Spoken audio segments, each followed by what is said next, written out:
안녕하세요. 저는 40대 여자입니다. 저는 가정주부로 현재 초등학교에 다니는 딸을 하나 키우고 있어요. 아이가 어릴 때는 정신없이 아이만 키우느라 스스로를 돌보지 못한 채 시간이 어떻게 가는 줄도 모르고 살았습니다.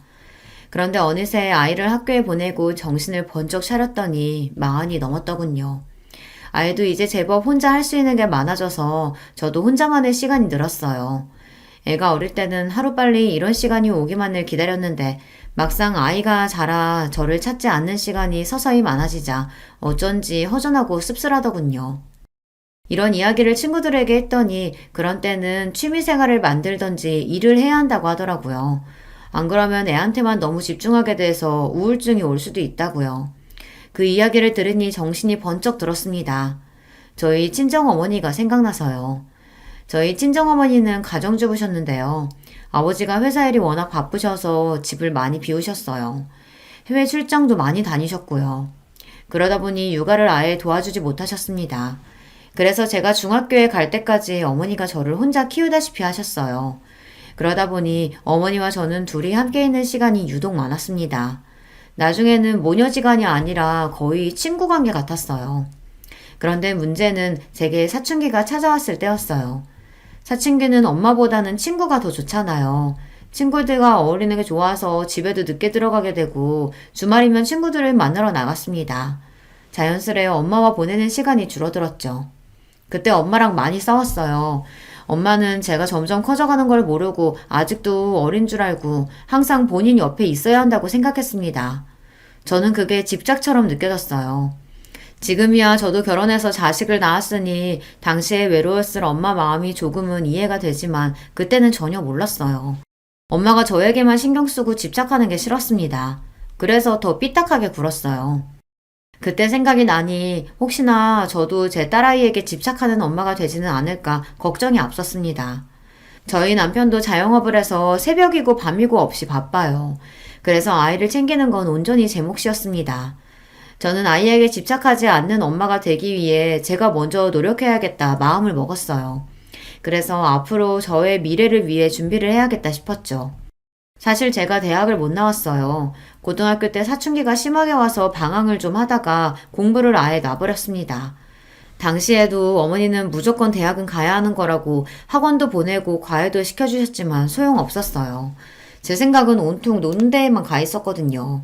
그나마 다행이었던 건 아버지 생각은 달랐다는 거예요. 요즘 개나 소나 다 대학 가는데 대학이 뭐가 중요해? 어차피 공부할 마음 없는 애 이름도 없는 대학 보내봐야 뭐해. 학비만 아깝지. 너 하고 싶은 거 있으면 이야기해라. 아버지가 다 하게 해줄 테니까. 제가 무남동녀 외동딸이다 보니 아버지는 항상 제가 하고 싶다는 거는 뭐든지 다 해주셨어요. 사실 저도 이제와 말이지만 아마 저도 모르는 사이 그런 아버지의 다정함에 기대해 아무 생각 없이 살았는지도 몰라요. 제가 뭘 하든 아버지는 항상 곁에서 든든한 버팀목이 되어주셨으니까요. 저는 결국 대학에 떨어지고 아버지의 소개로 중소기업 비서로 일하게 됐습니다. 크게 하고 싶은 것도 없고 꿈도 없었던 저는 하루하루 주어진 일을 열심히 하며 성실하게 살았어요. 당시에 주변 친구들은 대학에 다니며 취직하겠다고 자격증도 따고 외국에 어학연수도 다녀오고 다들 바빴지만 저는 전혀 신경 쓰이지 않았어요. 남들이 목적을 가지고 앞만 바라보며 살아간다고 해서 저까지 그럴 필요는 없다고 생각했으니까요. 그렇다고 제가 아빠만 믿고 게으르게 산 건 아니에요. 아버지 소개로 들어가긴 했지만 어쨌든 그 회사에서 8년을 넘게 일했습니다. 다른 회사에서 스카우트 제의가 있었을 만큼 열심히 일했어요. 남편도 그 직장에서 만났습니다. 비서로 일하다 보니 여러 사람들을 만나는 일이 많았었는데 남편도 그중 하나였어요. 시작은 일로 만나게 됐지만 서서히 가까워지며 연애도 하고 결혼까지 꼴이 나게 되었습니다. 저는 결혼하기 전까진 부모님과 함께 살았어요. 그러다 결혼하면서 독립하게 됐습니다. 처음엔 저도 부모님과 떨어져 혼자 산다는 게 기대가 많이 됐어요. 그 전까지는 성인이라도 알게 모르게 부모님의 간섭을 받았었는데요. 결혼하고 나면 온전히 독립된 성인이니 그 전보단 자유롭게 살 줄 알았죠. 더군다나 사랑하는 사람과 단둘이 한 집에서 알콩달콩 산다는 게 드라마 속에 나오는 연인들처럼 행복할 줄 알았어요. 그런데 제가 착각을 해도 단단히 착각하고 있었더군요. 현실은 드라마와 너무 달랐어요. 결혼과 동시에 일을 그만두고 남편 내조를 하기 시작한 저는 처음엔 너무 혼란스러웠습니다. 집안일이라는 게 그냥 한다고 해서 처음부터 잘하는 게 아니더라고요. 밥하고 청소하는 일도 분명 배우고 해본 사람들이 잘하는 거였어요. 결혼 전까지 제 빨래도 한번 돌려본 적 없었던 저는 하나하나 스스로 해나가느라 꽤 고생했습니다. 거기다가 결혼 생활이라는 건 남편과 저 둘만의 생활이 아니었어요. 유부녀가 된다는 건 전보다 챙기고 신경 써야 할 일이 더 많아진다는 거였습니다. 결혼한 지 한 달쯤 되었을 때였는데 위에 형님한테 연락이 왔어요. 남편은 삼형제의 둘째라 위로 형이 있고 아래로 동생이 있었거든요. 형님은 저보다 3살 많고 당시에는 대기업에 다니고 있었어요. 항상 바빠 보였던 형님이 무슨 일로 연락을 주셨나 해서 갔더니만 형님네 집에 동서도 같이 있더라고요. 형님이랑 막내 동서는 대학 선후배 사이예요. 형님이 먼저 결혼하고 나서 막내 시동생을 막내 동서에게 소개한 것 같더라고요. 형님이랑 동서는 대학 때부터 친해서 서로 각별했어요. 동서지간이 셋인데 저만 빼고 둘이 친한 사이다 보니 사실 저도 셋이 있는 게 불편하기는 해요. 일부러 그러는 건 아니겠지만 셋이 있을 때 유독 대학 이야기를 많이 하더라고요. 저는 대학도 안 나왔으니 동서랑 형님 사이에 더 끼어들기 힘들었어요. 저는 또 왜 갑자기 부르셨을까 궁금하던 차에 형님은 다짜고짜 웬 달력을 하나 주셨습니다. 왜 있잖아요. 책상에 두는 탁상 달력이요. 저는 이게 뭐냐고 물었습니다. 그러자 형님이 소파에 등을 기대며 다리를 휙 꼬았어요. 그러더니 저를 아래로 내려다보시더라고요. 그러더니 한다는 말이 놀라웠습니다. 뭐긴 뭐야. 시댁 행사 적혀있는 달력이지. 동서는 결혼한 사람이 어쩜 시댁에 무슨 행사가 있는지 물어보지도 않아? 형님의 쌀쌀맞은 말투에 슬쩍 기가 죽은 저는 애써 당황하지 않은 척 표정을 가다듬었습니다. 시댁 행사야 당연히 남편한테 다 물어보고 체크해뒀죠. 아버님, 어머님 생신은 아직 다 멀었던데. 저도 지고 싶지 않았습니다. 그래서 웬만한 시댁 행사는 다 알고 있다고 대답했어요. 그런데 제 말에 동서가 툭 한마디를 하더군요. 형님이 결혼한 지 얼마 안 돼서 뭘 모르시나 본데 시댁 행사가 생일밖에 있는 게 아니에요. 동서가 저보다 1년 정도 먼저 결혼했어요. 그걸 가지고 동서는 만날 때마다 마치 제 선배처럼 구는데 그것도 참 꼴보기 싫었습니다.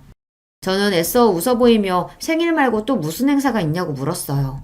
결혼한 지 얼마 안 돼서 저는 잘 모른다고요. 우리 시부모님이 연세가 많아서 여기저기 고장난 데가 많은 거 알지? 병원에 치료해 한 달에 2-3번씩 병원 모시고 가야 돼. 나랑 막내 동서는 둘 다 직장 생활하면서도 남편들까지 해서 넷이 연차 쓰고 반차 쓰면서 아등바등 모시고 다녔어. 둘째 아주머님은 장사하느라 바쁘다고 항상 안 된다고 하셔서 넷이 하느라 고생 좀 했어요. 이야기를 들어보니 결국은 저더러 시부모님 병원에 모시고 가라는 이야기를 하려고 부른 것 같았어요. 시부모님이 연세가 많은 편이에요.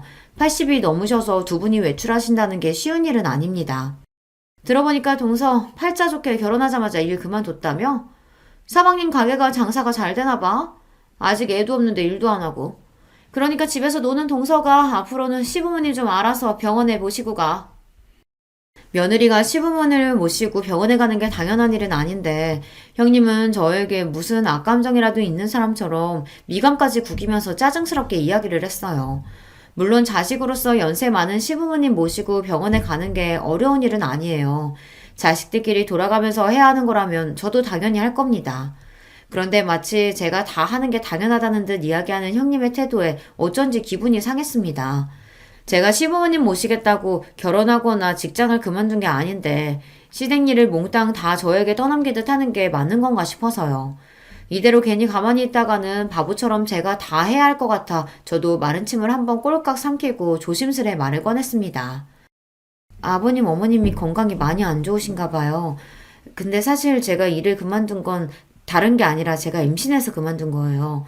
병원에서 유산기가 좀 있다고 해서 쉬고 있는 거예요. 그랬습니다. 제가 임신하기는 했는데 아직 너무 초기라 시댁 식구들에게는 말씀을 안 드린 상태였어요. 피검사 결과 병원에서 아직 너무 초기라 태아가 제대로 자리를 잡지 않았는데 무리하면 안 된다고 해서 남편과 상의해 바로 직장을 그만둔 거였어요. 형님, 임신 초기에는 원래 다들 병원에서 그렇게 말해요. 조심하라고. 걷지도 못하는 것도 아닌데 시간 있는 사람이 좀 하면 되는 거지. 그래서 지금 임신 좀 했다고 어머님 아버님 못 챙기시겠다는 거예요? 당시에 동서 아들이 2살이었어요. 본인은 임신했을 때 일까지 했다면서 제 말을 듣자마자 마치 제가 임신한 걸 가지고 생색을 낸다는 것처럼 이야기하더라고요. 물론 형님이 있는 자리다 보니 동서도 신경 쓰여서 한 이야기일 수도 있습니다. 제가 듣기로는 형님이 결혼한 지 4년이 넘었지만 아직 애가 없다고 들었거든요. 그래서 남편이 제 임신 사실을 조금 더 이따가 이야기하자고 한 거예요. 형님이 아이 문제에 있어서 좀 예민하다고요. 하지만 제 입장에서도 제가 왜 일을 안 하고 쉬고 있는지 설명을 해야 했습니다. 자꾸만 저를 하는 것도 없이 집에서 노는 사람 취급을 했으니까요. 그깟 애 좀 가졌다고 유나는. 임신했을 때 너무 안 움직이고 집에만 있으면 살만 찌고 더 안 좋대. 막내 동서는 임신하고도 애 낳을 때까지 출근도 했어. 암튼 자만하지 말고 다음 주부터는 동서가 시부모님 모시고 병원에 좀 가. 2분 다 옛날 분들이라 병원은 죽어도 자식들이 모시고 가야 하는 건 줄 아시는 분들이니까. 당분간은 동서가 신경 좀 써. 지금까지 서방님 장사한다고 매번 시부모님 일은 우리가 다 했단 말이야. 이제 동서도 들어왔으니까 서방님 대신해서라도 동서가 좀 알아서 해야지. 형님이 큰 눈을 더 크게 뜨고 따지듯 말을 하면 저는 순간 말문이 턱 막히면서 말을 잇지 못했어요. 동서랑 형님 둘 다 서울대를 나왔습니다. 그래서 그런지 형님도 그렇고 동서도 그렇고 이야기를 나누다 보면 둘 다 말을 너무 잘해서 제가 이길 수가 없었어요. 2사람이 말을 하면 다 맞는 말 같더라고요. 이후로 제가 아이를 낳을 때까지 줄곧 시부모님을 모시고 병원에 다녔어요. 처음엔 제가 몇 번 가다 보면 형님이나 동서가 이야기를 할 줄 알았는데 전혀 말이 없더라고요. 사실 저도 웬만해서 형님이랑 동서에게 이야기하지 않았던 게 시부모님이 다른 가족들보다 저랑 같이 병원 가는 걸 좋아하셨어요. 우리 둘째가 이제 보니까 참 꼼꼼하고 똑부러지는구나. 다른 자식들하고 오면 제대로 설명도 안 해주고 그냥 들어가라 내려가라 시키기만 하는데 우리 둘째는 알아듣기 쉽게 설명해줘서 너무 좋다. 그러게. 다른 자식들은 엄마 아빠 늙었다고 다 모른다고 가만히 있으라고만 해가지고 눈치 보여서 무슨 말을 못하는데 우리 둘째 며느리는 어찌나 나긋나긋하고 상냥한지 몰라. 우리 둘째가 장가를 참 잘 갔어. 다음번에도 우리 둘째랑 오면 좋겠다. 저는 평소 하던 대로 하는 건데 시부모님은 저를 편하게 생각하셨어요. 한편으로는 많이 배우고 똑똑한 며느리들보다 만만한 제가 편하신 건가 싶기도 했는데 어찌됐든 저랑 다니는 게 좋다고 하시는 말씀이니 좋게 받아들이기로 했죠. 그러던 중 저도 일이 생길 때가 있잖아요. 제가 급한 일이 생겨서 형님에게 부탁하려고 하면 항상 회사 핑계를 댔어요. 아버님 피검사하는 날이 당장 다음 주인데 이렇게 갑자기 안 된다고 하면 어떡해. 동서가 집에 있어서 잘 모르나 본데 우리 회사는 한 주 전에 연차 못 내. 나는 안 되니까 동서한테 부탁하든지. 형님, 저는 직장 다니면서 애까지 키우는 워킹맘이에요. 형님이 아직 애가 뱃속에 있어서 모르니까 그러시는데 그 제 귀중한 열차를 그런 데 쓸 수는 없다고요. 형님도 동서도 바빠서 그러는 거 이해 못하는 거 아닙니다. 시부모님 일이니 아들들이 하는 게 맞는 건데 이런 일로 며느리들끼리 싸울 일도 아니고요. 하지만 동서나 형님이나 제가 뭔가 이야기를 했을 때 나오는 반응이 너무 기분이 나빴어요. 차라리 전화를 안 받는 게 낫지 받으면 꼭 듣기 싫은 소리를 한마디씩 하더라고요. 항상 저는 뭘 모른다는 식으로 이야기하는데 정말 기분이 나빴어요. 그래서 한 번은 너무 마음이 안 좋아서 남편에게 하소연을 했습니다. 형님이랑 동서가 너무하는 것 같다고요. 그러자 남편도 놀랐는지 저에게 너무 미안해했어요. 여보 미안해. 내가 새벽부터 저녁까지 일만 하느라 우리 자기 너무 힘들게 하네. 이번에 병원 가는 건 내가 무슨 일이 있어도 갈 테니까 걱정하지 마. 그리고 형수랑 재수씨 만나면 내가 따끔하게 한마디 할게. 우리 자기 힘들게 하지 말라고. 남편이 저 기분 나아지라고 하는 말인 거 알지만 그래도 남편이 제 편을 들어주니 저는 좋았습니다. 남편이 식당을 운영해요. 사장인데다가 음식까지 본인이 직접 만들다 보니 새벽부터 시장 가서 장 보고 가게 마감까지 합니다. 그러다 보니 쉬는 날이 거의 없어요. 그래도 남편은 저와의 약속을 지켜줬습니다. 한 달에 한 번은 가게 문을 닫고 시부모님을 병원에 모시고 갔어요. 그리고 제가 만삭이 돼서 배가 불러왔을 때는 남편이 직접 나서서 시부모님과 다른 가족들에게 이야기했습니다. 우리 사랑이 엄마 이제 만삭이라 힘들어서 운전 못해. 내가 한 달에 한 번은 가게 문 닫고 어머니 아버지 모시고 병원 가겠지만 나머지는 아버지 어머니 2분이서 가시던지 형제들이 알아서 해. 아버지 어머니 눈도 어두워서 버스도 제대로 못 타시는데 어떻게 2분이서 병원에 가? 그러니까 형이 모시고 가면 되잖아. 내가 노냐? 안 그래도 회사 힘들어서 눈치 보여 죽겠는데 이런 일까지 신경 써야겠어? 이런 건 좀 집에서 노는 사람이 하면 안 되냐? 형, 말 조심해. 놀기는 누가 놀아? 여기 노는 사람 하나도 없어. 그리고 어머니 아버지가 우리 부모님인데 왜 며느리들한테 떠넘겨? 우리 부모님 일이니까 아들들끼리 알아서 해.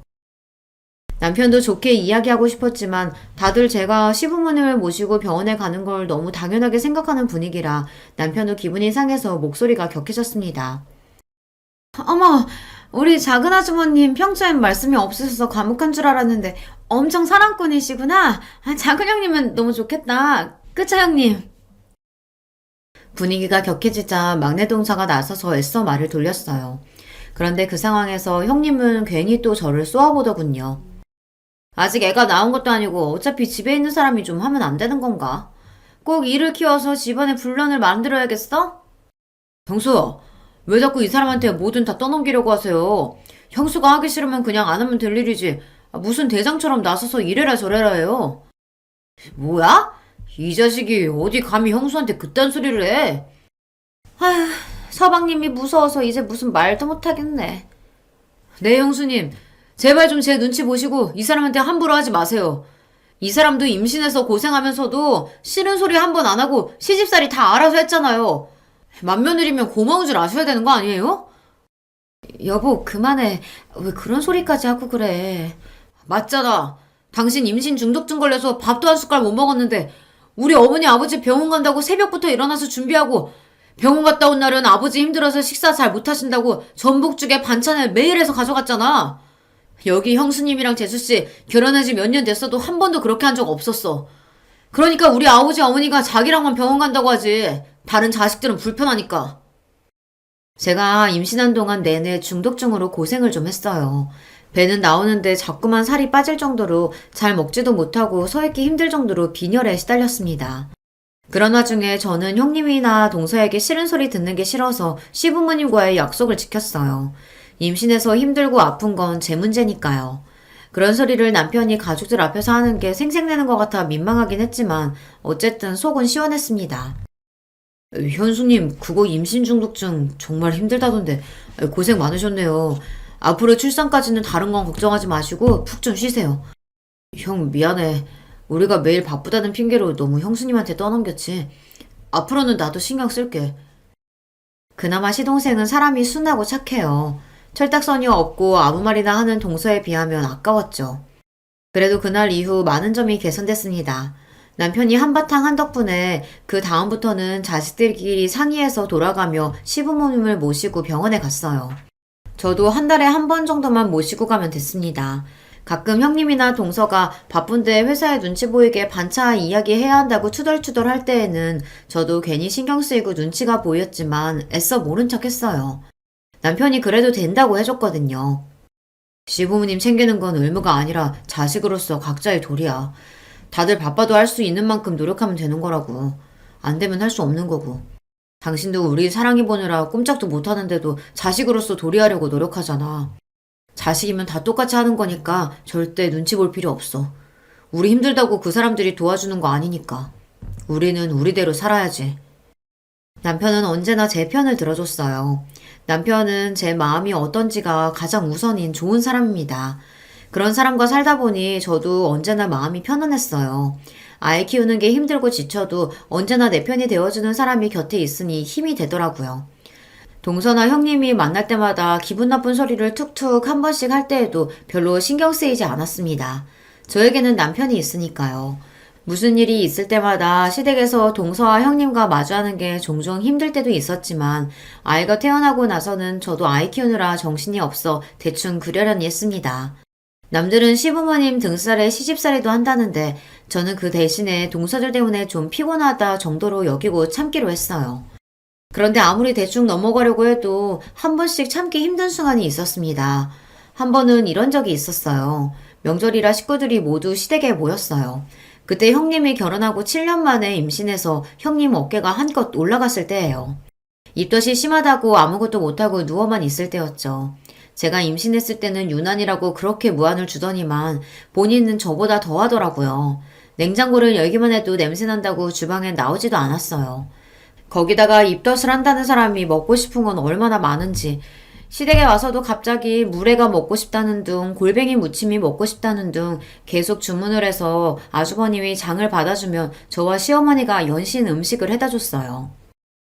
우리 큰형님 맨날 자식 필요 없다고 부부끼리 잘 살 거라고 하시더니만 애 생겼다고 저렇게 유난하게 구실 줄은 몰랐어요. 그래도 늦게라도 생겼으니 얼마나 다행이야. 난 골뱅이가 아니라 산삼을 캐다 달라고 해도 캐다 줄 거다. 그전까지는 다들 형님 눈치를 보느라 이야기를 안 했었는데 막상 형님에게 아기가 생기고 나자 시부모님도 다들 좋으신지 여기저기 아프던 것도 하나도 안 아프다고 하실 정도였죠. 내가 죽기 전에 우리 큰아들 자식 보는 거 보고 죽으면 여한이 없겠다 했는데 내가 이제 정말 죽어도 여한이 없다. 아버님은 죽기는 왜 죽어요. 우리 큰손주 대학 가고 결혼하는 것까지 다 보셔야죠. 어머, 근데 동서 이거 간 본 거 맞아? 난 새콤달콤하게 무친 게 좋은데. 네, 형님. 식초 좀 더 넣을게요. 아주 상전도 이런 상전이 없었습니다. 80이 넘으신 시부모님도 제게 간이 짜다, 싱겁다 이야기를 안 하시는데 형님은 손 하나 까딱 안 하면서도 저를 하인 부리듯이 이거 해달라 저거 해달라 했어요. 평소 형님이 저에게 한 짓이 있었기 때문에 저도 형님 하는 짓이 곱게 보이지는 않았지만 어쩌겠어요. 마흔이 다 된 나이에 애를 가졌으니 본인도 얼마나 귀하고 좋을까 싶어 마음이 넓은 제가 이해하기로 했죠. 그러던 중 작은 사고가 있었습니다. 막내 동서가 형님 준다고 출산 선물을 가져왔더라고요. 아기 내복이랑 인형이었어요. 그런데 하필이면 그걸 제 딸아이가 박스를 다 뜯어버린 거예요. 당시에 딸이 돌이 좀 안 됐을 때라 눈에 보이는 건 다 물고 빨고 할 때였는데 제가 주방에서 음식을 하는 사이 쇼핑백을 가지고 놀다가 안에 있던 물건을 입에 물고 포장지가 다 뜯어졌더라고요. 화장실을 가다가 제가 놀라서 딸아이가 들고 있던 물건을 뺏으며 남편에게 한 소리 했습니다. 애 안 보고 뭐 하냐고요. 텔레비전에 빠져있던 남편이랑 아주버님도 놀라서 달려왔지만 소용없었어요. 이미 인형에다가 침을 범벅을 해놓은 상태였죠. 저는 형님이랑 동서에게 너무 미안해서 바로 인형이랑 내복을 빨아주겠다고 했습니다. 그런데 그때였어요. 방에 누워있던 형님이 갑자기 방문을 벌컥 열고 나오더니 제 손에 있던 내복이랑 인형은 낚아채버렸습니다. 그러더니 한다는 말이 어이가 없었어요. 동서, 이 더러운 걸 빨긴 뭘 빨아. 우리 아기더러 침범벅된 인형 가지고 놀라는 거야? 아, 됐으니까 저리 치워. 주아가 요즘 이가 나느라 잇몸이 간지러운지 아무거나 이로 깨물더라고요. 형님, 애기 침이니까 빨면 괜찮을 거예요. 이래 주세요. 제가 금방. 형님은 평소에도 워낙 애침이나 똥 이런 걸 유난히 못 견뎠어요. 저나 동서가 애들 응가해서 씻기거나 하면 자기는 비위가 약하다며 방에 들어가 버리곤 했습니다. 그래도 이제는 본인도 아기가 생겼으니 좀 나아졌을 줄 알았어요. 그런데 여전히 아기가 침 좀 묻힌 거 가지고 호들갑을 떨더라고요. 됐다니까? 나 이렇게 더러운 건 내 새끼한테 못 주니까 그냥 갖다 버려. 아까우면 그냥 주아 쓰게 두든지. 애침 가지고 더럽네 뭐네 하는데도 저는 평소 형님 성격을 잘 알다 보니 좋게 넘어가려고 했습니다. 그래서 어떻게든 깨끗하게 빨아주려고 했어요. 그런데도 형님은 끝까지 필요 없다고 소리를 지르며 제게 인형을 던졌습니다. 형수, 지금 뭐 하시는 거예요? 애가 그럴 수도 있지 뭘 그렇게 예민하게 굴어요. 아유, 그래, 큰애야. 애가 놀다 보면 그럴 수도 있는 거지. 가족끼리 뭘 그런 걸로 따지고 그러냐. 다들 왜 저한테만 그러세요? 제 뱃속에 아기 어떻게 가지는지 몰라서 그러세요? 제가 얼마나 힘들게 가지는데 전 절대 남이 쓰던 거, 침 묻은 거 이런 거 절대 내 새끼한테 안 줄 거예요. 형님이 아이를 시험관으로 어렵게 가셨어요. 병원에서 처음엔 쌍둥이라고 했는데 얼마 전에 쌍둥이 중 한 아이가 계류 유산이 되어 한 아이만 남았습니다. 그러다 보니 모든 게 다 걱정되고 예민할 거예요. 형님의 그런 마음을 저도 같은 엄마로서 충분히 이해는 하지만 어린 제 아이가 한 행동을 가지고 저렇게까지 발작하면서 화를 내니 저도 답답하더군요. 형님도 참 그렇게 싫으시면 제가 하나 더 사드릴게요. 작은 형님 이건 그냥 주워 주세요. 큰형님 건 제가 하나 더 사죠 뭐. 평소 형님 일이라면 형님 편만 드는 동서도 이 상황이 민망했는지 저를 보며 눈빛을 다 보내더라고요. 그냥 본인이 알아서 하겠다고요. 참 쉽지 않습니다. 나이 들어서 내 새끼 키우고 가정을 챙기는 것만으로도 지치고 힘든데 형님 눈치까지 보고 살려고 하니 나날이 힘들었어요. 임신했을 때부터 우리 형님은 참 유난한 엄마가 되겠구나 생각은 했었는데 역시나 보통 엄마는 아니더군요. 무슨 일이 있어도 그 잘난 대기업은 절대 안 그만둘 것처럼 하더니만 육아휴직이 끝나자마자 회사를 그만뒀어요. 거기다가 더 대박은 그만두려면 혼자나 그만둘 것이지 자꾸만 동서까지 꼬셨다는 겁니다. 내가 애 낳아보니까 말이야, 애는 무조건 엄마가 옆에서 키워야 돼. 남의 손에 키우면 그게 다 나중에 티가 나더라니까.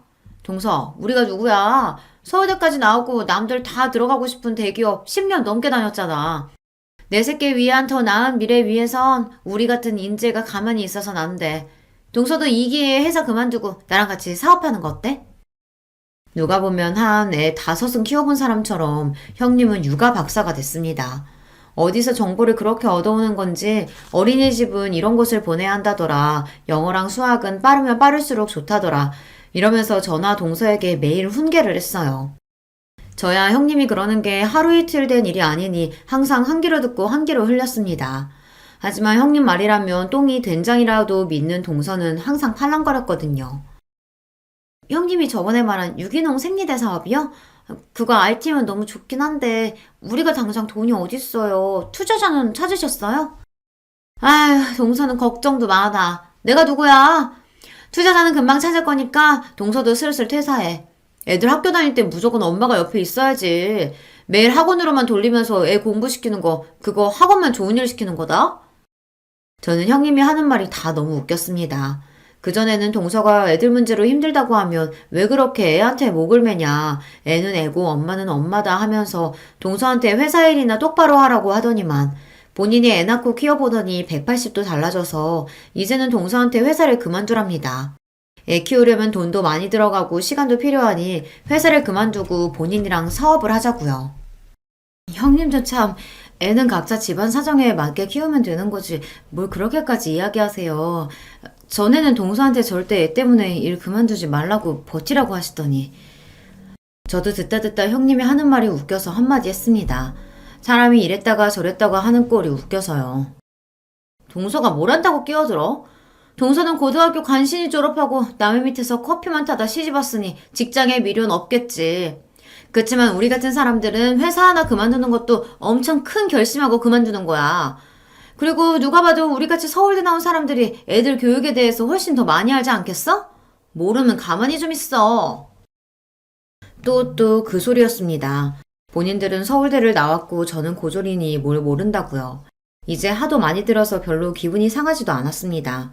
하지만 그건 그거고 제가 살아온 과거까지 마음대로 떠드는 건 저도 참기 힘들었습니다.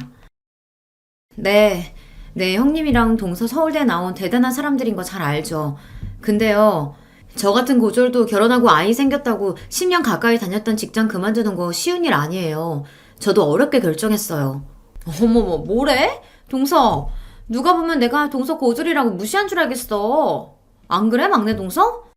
그러게요. 작은 형님 본인이 대학 안 나와놓고 우리가 학교 얘기하고 그러는 게 거슬렸나 봐요.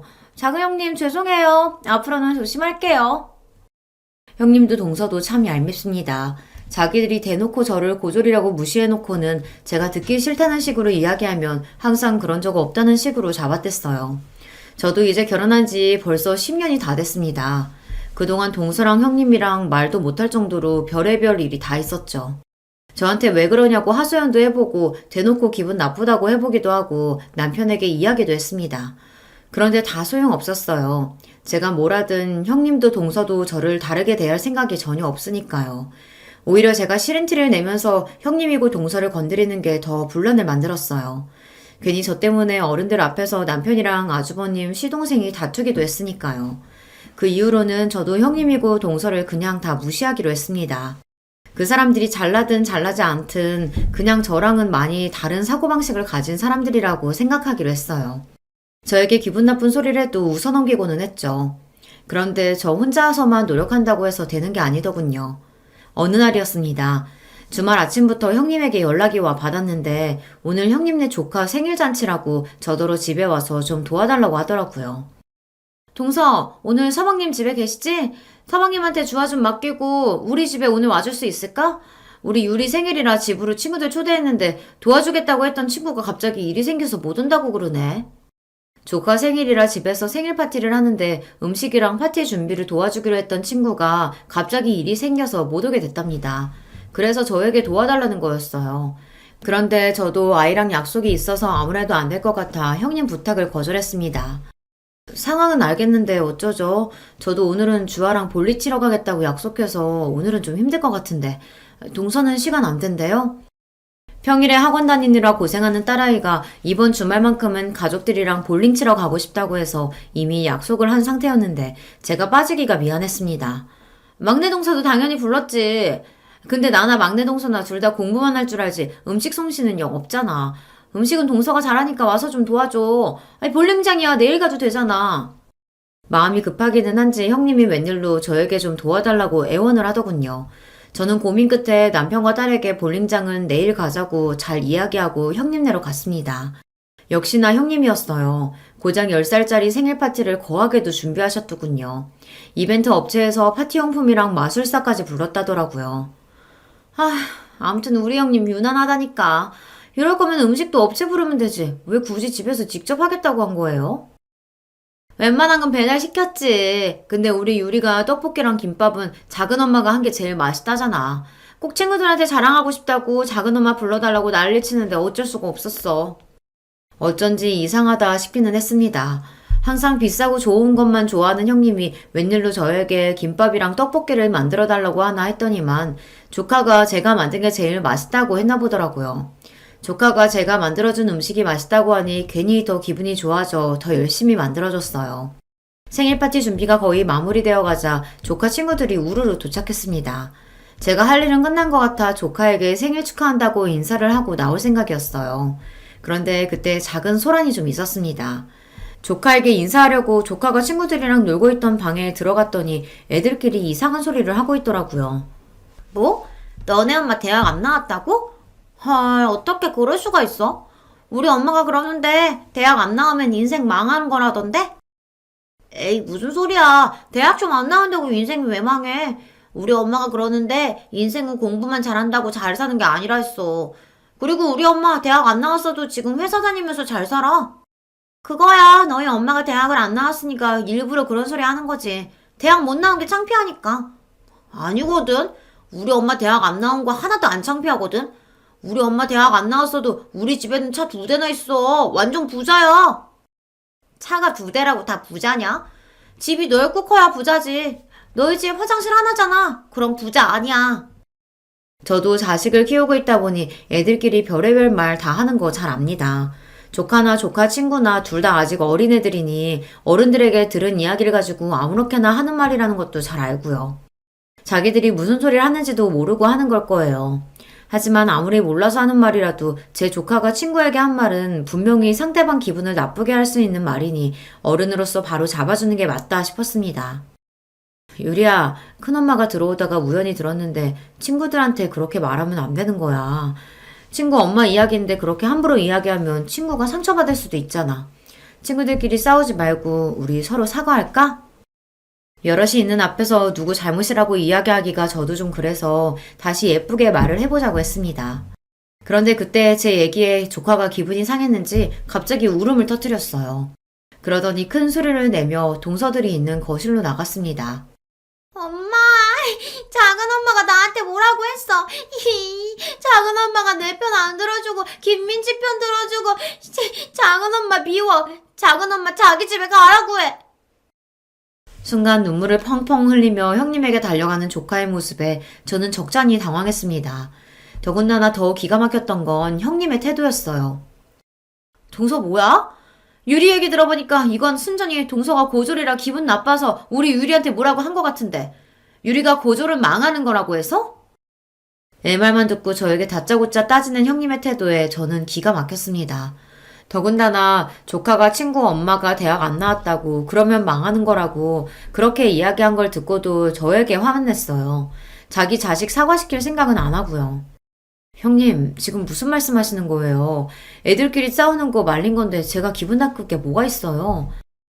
유리가 대학 안 가면 망하는 거라고 해서 그런 말 하면 안 된다고 했다면서요. 그럼 형님이 기분 나빠서 하신 얘기가 맞죠? 혼내는 시어머니보다 말리는 시누이가 더 얄밉다더니 딱 그 짝이었습니다. 가만히 있으면 반이라도 갈 걸 동서는 굳이 나서서 형님 편을 들더군요. 그건 제가 고졸이라서 기분 상해서 그런 게 아니라 아무리 어린애라도 친구한테 그런 식으로 이야기하면 안 되니까 하지 말라고 가르쳐 준 거예요. 서울대식이나 나오면 뭐랍니까? 사람이 저 정도로 기본 개념이 없는데 말이죠. 저도 나름대로 아이들도 있으니 참아보려고 했습니다. 그런데 짜증이 나서 도저히 참을 수가 없었어요. 표정 관리가 되지 않았습니다. 그런데 그때 형님은 결코 넘지 말아야 할 선을 넘고야 말았습니다. 맞네, 맞아. 지가 고졸이라 찔려서 그런 거네. 맞아. 동서, 괜히 핑계 좀 대지 마. 평소에도 우리한테 학벌로 미리니까 이래저래 짜증났었는데 이때다 싶어서 내 새끼한테 화풀이 한 거잖아. 아휴, 정말. 이래서 가족도 수준이 맞아야 하는 거라니까. 동서, 잘 들어. 고졸이면 인생 망하는 거 맞아. 너 스스로 좀 봐. 너는 우리 집안 수치잖아. 그러니까 망한 거 맞지? 이제 좀 내 말 알아들었어? 순간 저는 제 두 귀를 의심했습니다. 제가 들은 말이 정말 사실인가 싶어서요. 형님은 저에게 아예 말까지 다 놓고 너너 소리를 지르며 삿대질까지 했습니다. 형님, 지금 저한테 집안의 수치라고 하셨어요? 그 말 후회 안 하죠? 사람이 너무 화가 나면 이성이 날아간다고 하잖아요. 제가 그 순간에 딱 그랬어요. 정말 간신히 붙잡고 있던 이성의 끈이 빠지지 끊어지며 형님이고 뭐고 눈에 뵈는 게 없었습니다. 뭐래? 어디서 무식한 게 똥폼을 잡고 있어. 내가 후회를 왜 해? 좋아요. 이거 보시고도 정말 후회 안 하시나 보죠. 이거 받으세요. 저희 친정아버지 명함이에요. 저는 곧바로 가방에서 아버지 명함을 꺼내 형님에게 건넸습니다. 그때까지도 형님과 동서는 제 행동이 이해가 되지 않는다는 듯 미간을 구기고 있었어요. 아버지 명함은 왜 주고 난리냐라는 눈빛을 노려보면서요. 그런데 그때 명함을 먼저 확인한 동서가 눈이 둥그레져선 토끼눈으로 저를 바라봤습니다. 어머, 형님, 이거 뭐예요? 동아벤처 대표 이동우면 그때 우리한테 연락했던 투자자잖아요. 이 사람이 정말 형님 친정아버지라고요? 말도 안 돼. 동서 똑바로 본 거 맞아? 어머머, 이게 뭐야? 정말 그 투자자잖아. 맞아요. 얼마 전에 형님이랑 동서가 하기로 한 사업에 투자하겠다고 연락한 투자사 대표가 우리 친정아버지예요. 그랬습니다. 동서나 형님에게 구체적으로 말한 적은 없지만 친정아버지께서 사업을 크게 하세요. 예전부터 많은 기업에 투자하셨는데 최근에는 스타트업 사업이나 젊고 유능한 사업가들에게 투자하시더라고요. 최근에도 좋은 아이템을 찾고 계시길래 제가 형님이랑 동서가 하는 유기농 생리대 사업을 추천했습니다. 그래서 아버지 회사에서 동서랑 형님네 회사로 연락했던 거예요. 이런 사실을 동서나 형님이 알면 부담 가지실 것 같아 얘기를 안 한 건데 도저히 말 안 하고는 안 되겠더라고요. 내가 누군지도 모르고 저더러 집안에 수출하는 둥 어떻다는 둥 말을 함부로 짓거리니 본때를 보여줘야겠다 싶었습니다. 그 순간 믿기지 않는 일이 벌어졌어요. 형님이 애들에게 밥부터 먹으라고 거실로 다 내보내더니 방문을 닫더라고요. 그러더니 동서의 허리를 쿡 찔렀습니다. 그러고는 둘이 슬쩍 눈빛을 주고받더니만 동시에 바닥에 무릎을 꿇고 앉았어요. 동서, 미안해. 내가 정신이 나갔었나 봐. 아무리 화가 나도 사람이 할 말 못할 말이 있는 건데 내가 실수했어. 맞아요, 형님. 우리가 잘못했어요. 제가 원래 뭘 좀 모르고 아무 말이나 막 하는 거 아시잖아요. 착한 형님이 너그럽게 이해해주세요. 사람이 이렇게까지 간사할 수가 있는 건가요? 조금 전까지만 해도 저더러 집안에 수출하는 둥 하더니만 친정아버지 이야기를 꺼내자마자 순식간에 돌변했어요. 그 모습을 보는데 너무 황당해서 말도 안 나오더군요. 형님, 동서, 지금 너무 웃긴 거 알아요? 어쩜 사람이 그렇게 180도 달라질 수 있는 거예요? 5분 전에 나랑 지금의 나는 분명 똑같은 사람인데 형님이랑 동서는 저를 완전히 다르게 대하네요. 아버지 이야기를 꺼내면 형님이랑 동서가 당황할 거라고 생각은 했었지만 아무리 그래도 무릎까지 꿇을 줄은 몰랐어요. 그러게, 동서는 그런 중요한 얘기를 왜 지금까지 안 했어. 진작 우리한테 친정 이야기했으면 나도 동서한테 이런 실수 안 했지. 설마 지금 친정아버지가 큰 투자회사 운영하시는 분이라는 거 형님이랑 동서가 진작 알았다면 나를 대하는 게 달라졌다는 이야기를 대놓고 하시는 거예요? 아, 형님도 동서도 서울대까지 나온 사람들이 어쩜 그렇게 생각이 편협해요? 지금까지 그런 사고방식으로 애들 키운 거예요? 어쩐지. 그러니까 유리가 친구한테 그런 소리나 하지. 형님이고 동서고 둘 다 입만 열었다 하면 헛소리를 하는데 도저히 못 들어주겠더군요. 저도 너무 화가 나서 말이 저절로 튀어나왔어요. 그때였어요. 평소 같으면 제가 싫은 소리 한마디만 해도 둘 다 저를 못 잡아먹어 안달이더니 제가 화를 내며 소리를 질렀는데도 저랑 눈도 못 마주치더군요. 심지어 동서는 제게 다가와서 팔짱을 끼고 친한 척까지 했어요. 형님, 마음 상한 것 좀 푸세요. 우리가 어떤 사이예요? 우린 가족이잖아요. 형님 친정아버지께 저희 이야기 안 하실 거죠? 그냥 그대로 투자하라고 이야기해 주실 거죠? 그럼. 우리 동서가 얼마나 너그러운 사람인데 이런 일 가지고 이미 투자하기로 한 일을 번복할 리 없지. 세상에 여우도 이런 구미호들이 없습니다. 혹여나 제가 아버지에게 이야기해서 투자 이야기는 없던 거로 하기라도 할까봐 아주 전전긍긍했어요. 형님과 동서는 제가 바보인 줄 아나 봐요. 그런 소리까지 들어놓고 바보처럼 헤헤 하면서 넘어갈 줄 알았나 봅니다. 아니요, 마음이 바뀌었어요. 처음엔 저도 형님이랑 동서가 투자 받으러 여기저기 고생하러 다니는 게 안타까워서 도와주려고 했던 건데 그냥 없던 일로 할게요. 형님이랑 동서도 못 드는 걸로 하세요. 진심이었습니다. 동서나 형님이나 저에게 특별히 잘한 것도 없어도 그래도 가족이라고 저는 나름 도와주려고 했던 건데 지금 와 생각해보니 바보처럼 왜 그러려고 했나 싶어요. 저는 없던 일로 하겠다고 엄포를 놓고 형님네 집에서 나왔습니다. 그런데 동서나 형님이나 얼마나 똥줄을 타는지 놀라서 엘리베이터까지 쫓아나오더라고요. 심지어 신발도 안 신고 맨발로요. 동서, 이렇게 가면 어떡해? 나랑 얘기 좀 하고 가. 형님과 동서가 엘리베이터를 잡으러 다급하게 달려오는데 저는 쳐다도 보지 않고 엘리베이터 문을 닫아버렸습니다. 저야 이제 형님이고 동서고 볼 일 없으니까요. 그날 이후 저희 세 사람의 관계는 많은 게 달라졌습니다. 동서와 형님은 그날부터 매일같이 저에게 전화를 걸고 찾아왔어요. 그러면서 한다는 말이 본인들이 어떻게 하면 마음을 풀 거냐고 했어요. 동서, 이거 강남 신세계에서 제일 잘 나가는 디저트래. 동서 디저트 좋아하지? 내가 2시간이나 줄 서서 사온 거니까 얼른 먹어봐. 귀찮게 왜 이런 걸 사오셨어요? 근데 형님, 이런 거 사러 다닐 시간에 투자자부터 찾아다니셔야 하는 거 아니에요? 어머, 형님, 그게 무슨 말씀이세요?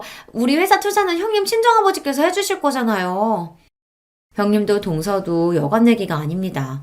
웬만해선 포기할 조짐이 안 보였어요. 심지어 최근엔 매일같이 저희 딸 학교 앞까지 찾아와서 애한테 선물까지 사주고 학원 하원까지 해서 집에 데려다주고 가요.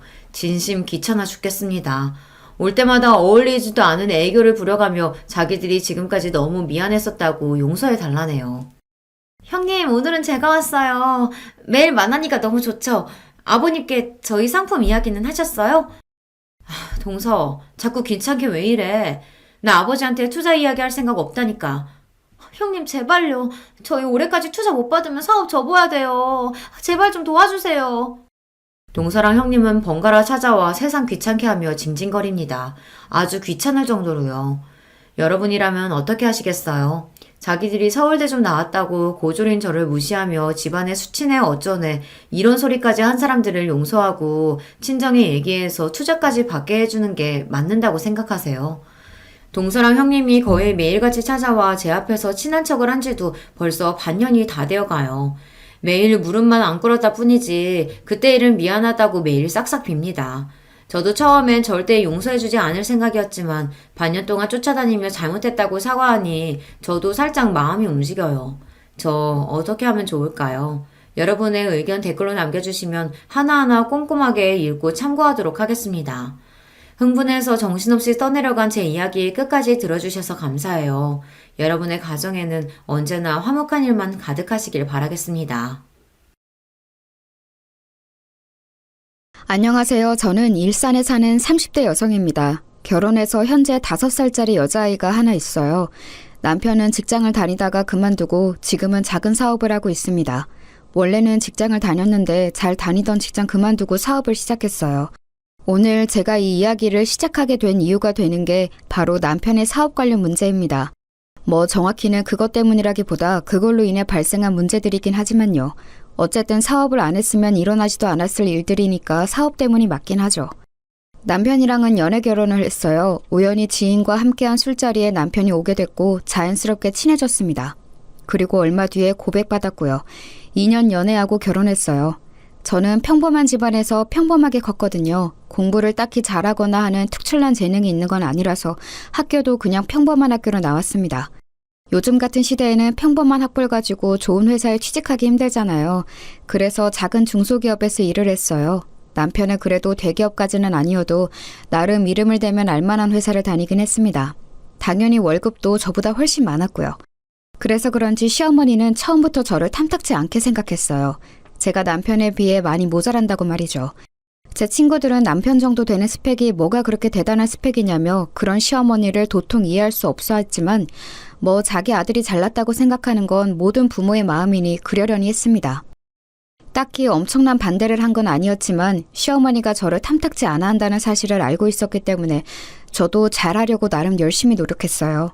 집안 행사가 있으면 열심히 가서 돕고 기념일 같은 것들이 있으면 잊지 않고 챙겨드리고 말이죠. 뭐 그럴 때마다 옆집 할매는 이거보다 훨씬 비싼 가방을 받았던데 하면서 마음에 안 드는 티를 냈지만 그렇다고 자기 아들이 엄청 대단히 많이 버는 건 아닌 걸 알고 있었기 때문에 더 이상 말을 하지는 않았습니다. 벌이가 넉넉한 편은 아니었지만 그래도 저금도 하고 나름 괜찮았어요. 하지만 그마저도 제가 임신을 하면서 빠듯해지기 시작했습니다. 아시겠지만 아직 대기업도 임신한 여자 직원에 대한 처우가 좋지 못한데 중소기업은 어떻겠어요. 임신을 하면 자연스럽게 그만둬야 하는 분위기가 만들어져요. 그걸 버텨내며 독하다, 눈치가 없다 같은 소리를 들으며 회사 생활이 엄청나게 고달퍼지기 시작합니다. 그래서 저도 어쩔 수 없이 사직서를 냈어요. 다들 그렇게 하니까요. 그 이후로 좀 빠듯해지기 시작했어요. 물론 누구에게 빚을 지거나 할 정도는 아니었지만 그전이랑은 확실히 다르긴 하더라고요. 그래도 아껴가며 살면 못 살 것도 아니었습니다. 물론 적어진 용돈과 기념일 선물 같은 것들에 시어머니가 노골적으로 불만을 표하긴 했지만 말이에요. 이래서 며느리도 직업 같은 거 다 보고 드려야 하는 거야. 저 들으라고 하는 말이었어요. 자기 딸도 제대로 된 직장을 가지고 있지 않은 상태에서 며느리에게 저러는 게 정말 웃기긴 했지만 대한민국 거의 모든 시어머니들이 그렇잖아요. 여기까진 그래도 괜찮았습니다. 문제는 그 뒤였어요. 아이가 2돌이 지났을 무렵 남편이 그러더군요. 나 사업하려고. 갑자기? 전에 같이 일하던 사람이 지금 회사 그만두고 사업을 시작했는데 진짜 잘 되고 있거든. 보니까 괜찮은 것 같아서 초기 비용도 많이 들지도 않고. 그럼 회사는? 당연히 그만둬야지. 장난해? 미래가 보장된 일도 아닌데 남이 하는 거 보고 잘 된다고 덜컥 회사를 그만두고 사업을 한다는 게 무슨 말이야 대체. 나 진짜 잘할 수 있어. 안 돼? 불확실한 일은 미래를 걸 수는 없잖아요. 그리고 어느 누가 잘 다니던 회사를 그만두고 사업을 시작한다는 남편을 반가워하겠어요. 그래서 정말 결사반대를 했습니다. 그리고 이 사실을 시어머니가 알게 됐어요. 남편이 하는 일을 집에서 집안일 하는 여자가 이래라 저래라 입을 대고 나서는 게 말이 되냐? 어?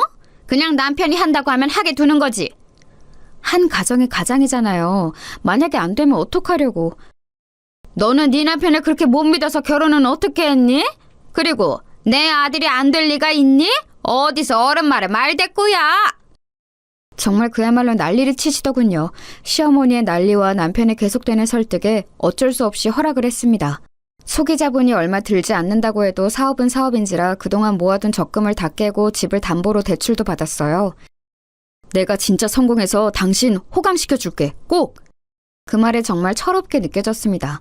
하지만 제 걱정과 달리 남편의 사업은 잘 풀리는 듯 보였어요. 집에 들고 오는 돈도 그전의 월급의 거의 2배가 넘었습니다. 남편의 사업이 잘 풀리는 것 같자 시어머니의 구박은 날로 더 심해졌어요.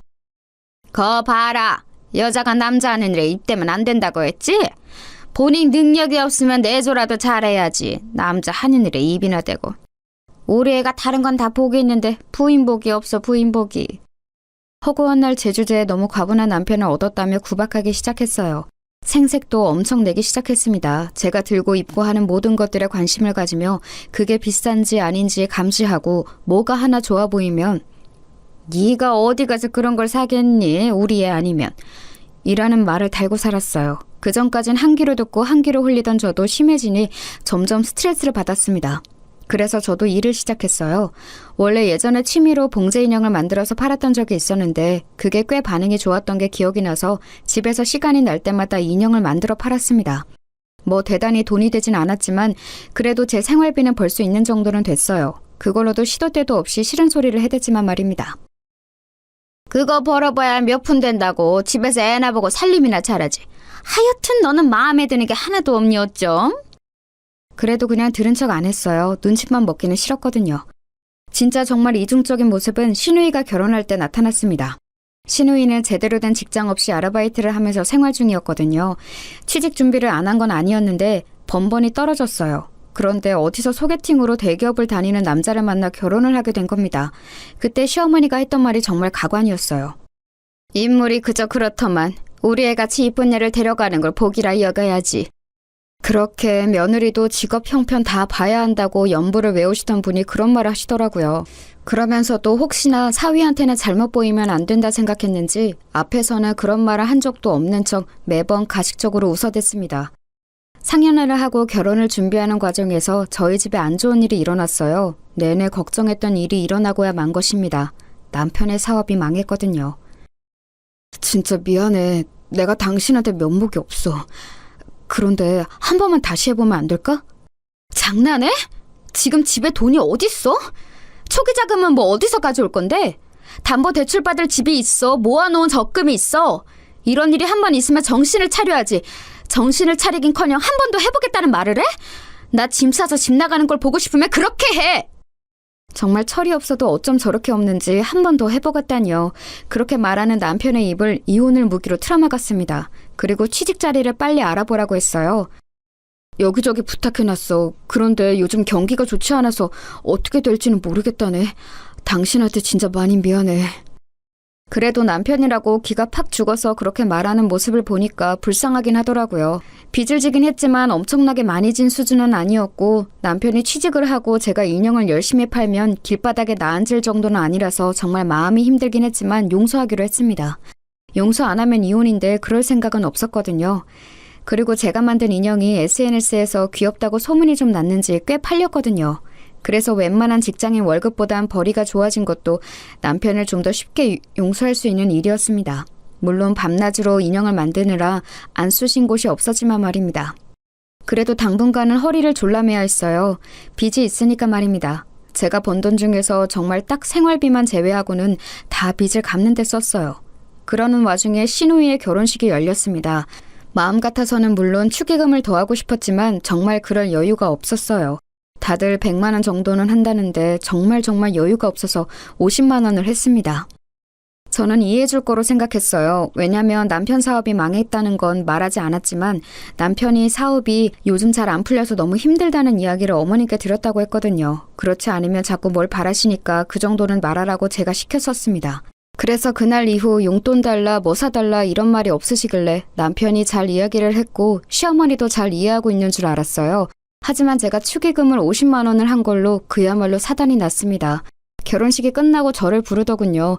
그리고는 다짜고짜 면전에 봉투 하나를 던졌습니다. 정말 예고 없이 얼굴에 뭔가를 던진 거라 그 충격에 멍하게 이게 무슨 일인가 생각하고 있을 때 정말이지 쌍욕부터 날아왔어요. 내가 사돈댁에 부끄러워서 고개를 못 들겠다. 신우이 결혼식에 축의금 50만 원이 뭐야? 어디서 이런 거지 같은 년이 들어와서 내가 고개도 못 들게 만들어? 어? 네가 지금 제정신이야? 나 쪽팔리라고 일부러 이랬지? 어? 제가 무슨 말을 해야 할지 몰라서 어버버거리고 있자 제 머리를 한 대 툭 치더라고요. 사업이 어려워도 집에 돈이 없어도 신우이 결혼식에 축의를 50만 원 하는 건 내가 어디서 듣도 보도 못했다. 어? 네 대가리에 뭐가 들었니? 생각이란 건 하고 사니? 어? 정말 눈물이 주르륵 흘렀습니다. 뭐라 저항할 사이도 없이 말이에요. 저희 어려운 거 아시잖아요. 돈 100도 없니? 어? 그 정도도 없어? 너는 어디 빌릴 곳도 없어? 내가 어쩌자고 이런 거지 같은 년을 며느리로 들여서 이쪽을 당해야 돼, 어? 한참을 그렇게 욕을 듣고 있는데 뒤늦게 온 남편이 그 앞에서 저를 막아서며 제 편을 들기 시작했습니다. 엄마, 우리 힘들다고 했잖아.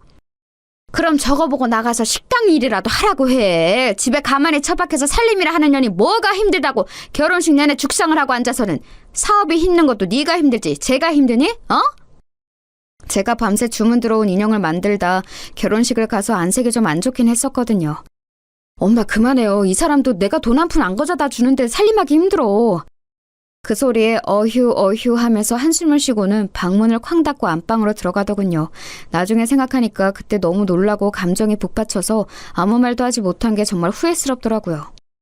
자기야, 진짜 미안해. 사과하는 남편의 꼬라지도 보기 싫었습니다. 사실 취직 자리를 적극적으로 알아보는 것 같지도 않았어요. 맨날 전에 같이 사업하던 사람들과 만나서 푸념이나 하고 집에서도 방 안에 틀어박혀서 게임이나 하고.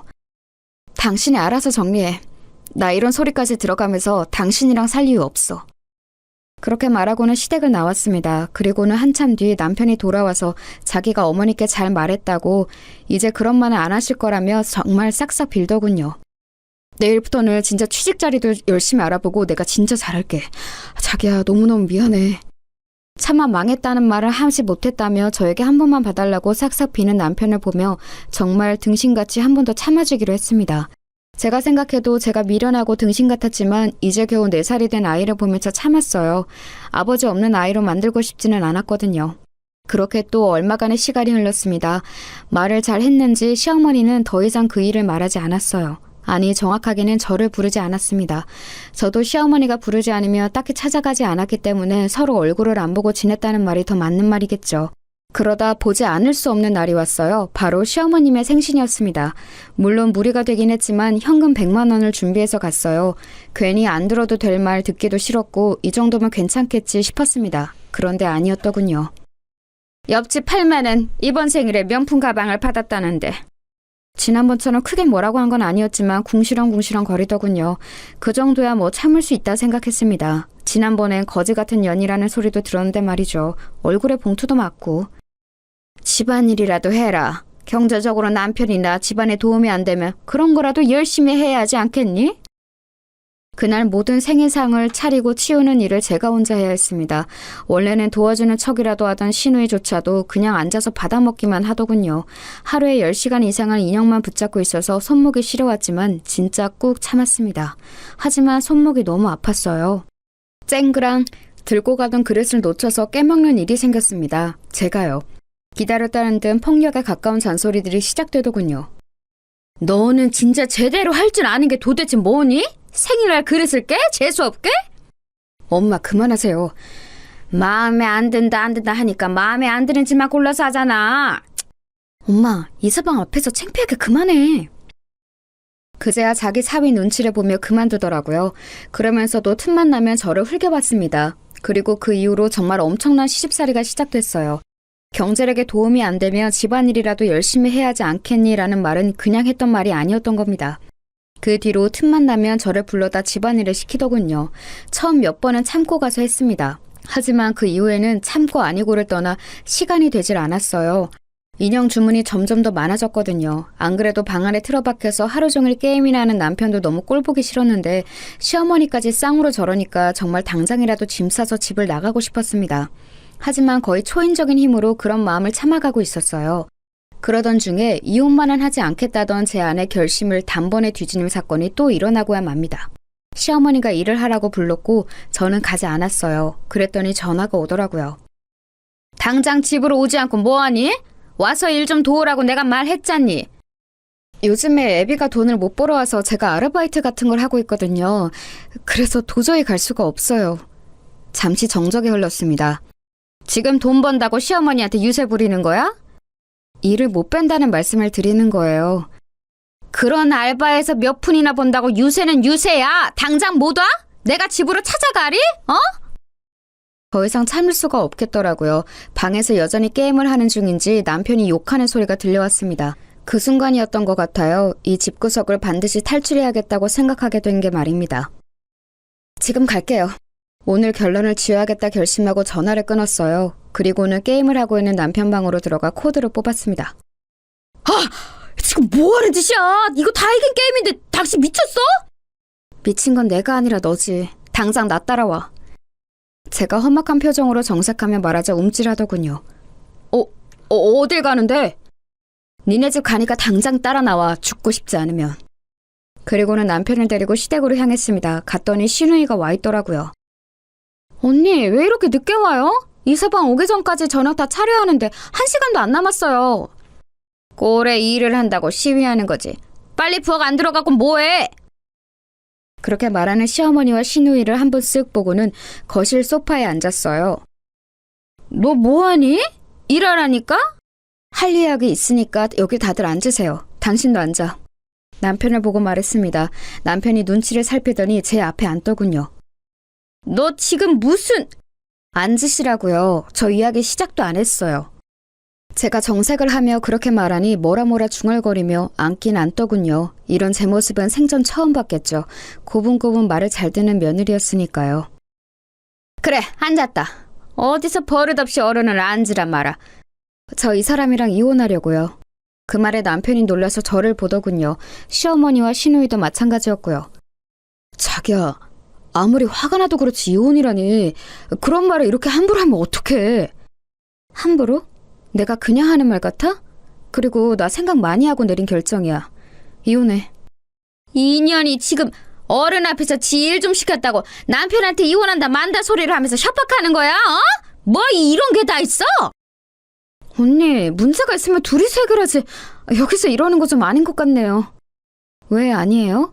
제가 이혼하려는 이혼 사유에는 오빠 문제도 있지만 어머니 문제도 큰데? 뭐? 이게 한참 못난 며느리 아들이 좋다고 하니 반대 없이 허락해준 걸로 감지덕지해야지. 내가 네 속을 모를 줄 알아? 사업 좀 안 풀린다고 바로 이혼 이야기를 꺼내? 좀 안 풀리는 거 아니라 망했어요. 그 말에 시어머니가 멈칫하더군요. 뭐? 망했다고요. 이 사람 거의 1년째 백수생활 하면서 집에서 놀고 먹어요. 매일 방에 틀어박혀서 10시간씩 게임이나 하면서. 오빠, 그게 정말이야? 오빠 망했어? 그 질문에 남편이 고개를 숙이더라고요. 예전 같으면 안쓰러운 마음이 들었을 법도 한데 전혀 그런 마음이 들지 않았습니다. 사업이 하다가 좀 망하고 그럴 수도 있는 거지. 사업 망했다고 남편을 버리는 부인이 어딨어? 어?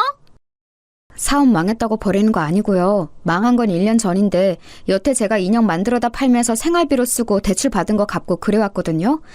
당장이라도 다시 취직할 것 같이 굴더니 1년째 취직은커녕 노력도 안 하고 하루 종일 집에 처박혀서 게임이나 하고 술이나 처마시러 다니고 그것도 이제는 못 봐주겠고요. 어머님이 돈돈거리면서 저 구박하는 것도 아니 솔직히 구박도 아니고 이 정도 폭언이면 폭력이라고 생각하거든요. 그것도 저는 더 이상 못 받아주겠어요. 이게 버릇없이. 그 버릇없는 며느리 이제 어머님 며느리 안 하겠다고요. 재산 분할도 안 하고 위자료도 달라고 안 할 테니까 그냥 이혼만 할게요. 양육권도 저 주시고요. 어차피 어머님이 키울 생각도 없으실 테니까 만약 안 들어주시면 소송하고요. 자기야. 제가 진심으로 하는 말인 걸 알았는지 남편이 무릎을 꿇더라고요. 무릎도 한두 번이야 내가 속지. 이제 당신 말 안 믿어. 그냥 혼자 그렇게 좋아하는 게임 실컷 하고 술도 마시고 싶은 만큼 마셔. 자기야. 벙쪄있는 시어머니에게 마지막으로 말했습니다. 거지 같은 저 같은 년 말고 돈 많은 부자 며느리 다시 얻으세요. 과연 빚보는 이 남자 그런 여자가 데려갈지 의문이지만. 빚은 제가 열심히 갚는다고 갚았는데 아직 반 이상 남았거든요. 그것도 알아서 하시고. 얘가 못하는 말이 없어? 기가 좀 죽어서도 끝까지 사과 한마디 없더라고요. 만약에 여기서 한마디만 더 하시면 제가 갚은 빚도 재산분할 청구 소송해서 달라고 할 테니까 다들 입 다무세요. 그리고는 벙쪄있는 세 사람을 두고 나왔습니다.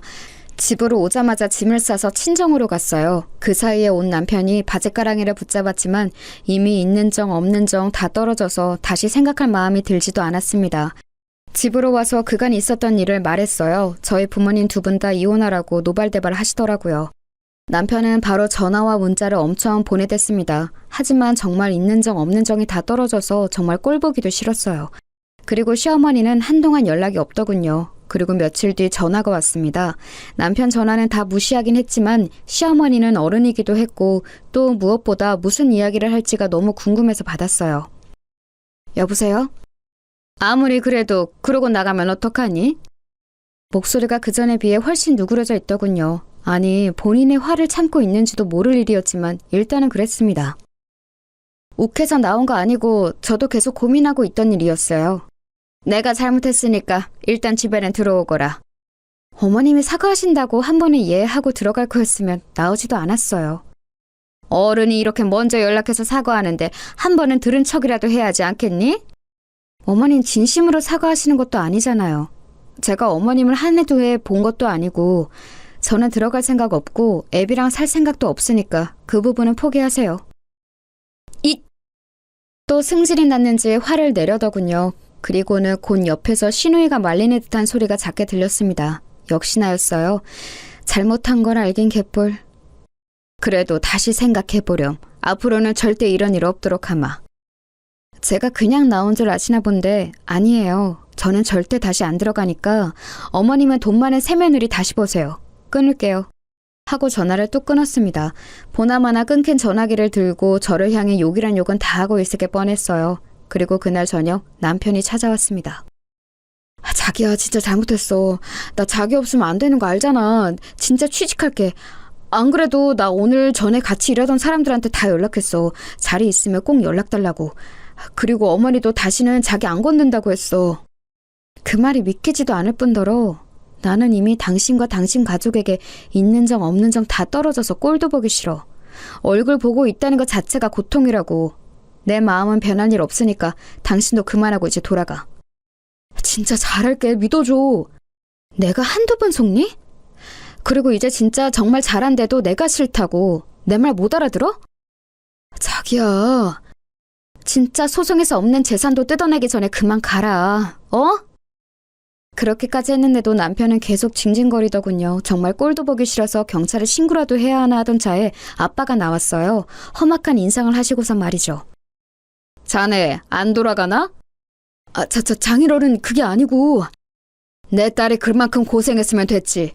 이미 그만큼 한 것만으로도 피가 거꾸로 솟는구만. 다시 그 집안으로 들어가라고? 그 꼴은 내가 절대 못 보니까 돌아가! 진짜 죄송해요. 근데 저는 마누라 없으면 못 살아요.